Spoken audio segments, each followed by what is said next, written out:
ఈ పర్వతాల్లో ఎవరైనా ఒకసారి మిస్ అయితే వాళ్ళు దట్టమైన భూభాగం అక్కడికి చేరుకోవడానికి కష్టమైన అడవుల కారణంగా ఎప్పటికీ కనపడరు. అపాలాషియన్ పర్వతాలు ఈ భూమి మీద చెట్ల కంటే పాతవి, డైనోసార్ల కాలానికన్నా ముందువి. అపాలాషియన్ ట్రైల్ లోని కొన్ని భాగాలకు వెహికల్స్ లో వెళ్లడం కన్నా మనుషులు నడుచుకుంటూ వెళ్తేనే ఈజీగా ఉంటుంది. చాలా మంది చెప్పుకునే అక్కడి కథల ప్రకారం అక్కడ రాత్రిపూట విజిల్ వేయకూడదని చెప్తూ ఉంటారు. ఎందుకంటే అక్కడ ఉన్న సైలెన్స్ కి ఆ విజిల్ శబ్ద తరంగాలు చాలా దూరం వరకు ప్రయాణిస్తాయి. కానీ ఆ విజిల్ వినేది మాత్రం మనుషులు కాదు, అక్కడి పీడ శక్తులు. చాలా సంవత్సరాల క్రితం అక్కడ చాలా సొసైటీస్ తరతరాల పాటు బయట ప్రపంచంతో సంబంధం లేకుండా బ్రతికాయి.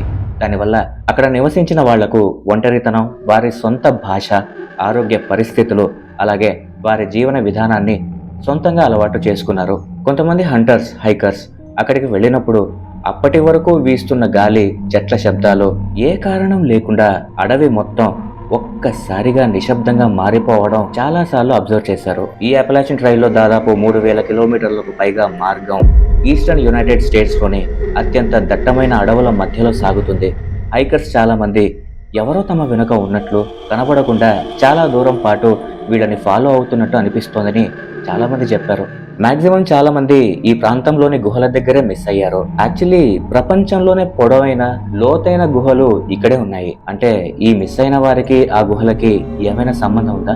ఆ అడవులలో ఇప్పటికీ చాలా సమాధులు చెల్లాచెదురుగా పడి ఉన్నాయి. వాటి గురించి ఇప్పుడు బ్రతుకున్న వాళ్ళకి ఎవ్వరికీ తెలియదు. కానీ చనిపోయిన అప్పటి తరం వారికి తప్ప ఇప్పటికీ మూసేసిన కొన్ని బొగ్గు గనుల లోపల శవాలు అలాగే ఉన్నాయి. ఎందుకంటే ఆ శవాలను బయటికి తీయడం కంటే అలాగే ఉంచడం సేఫ్. సబ్స్క్రైబ్.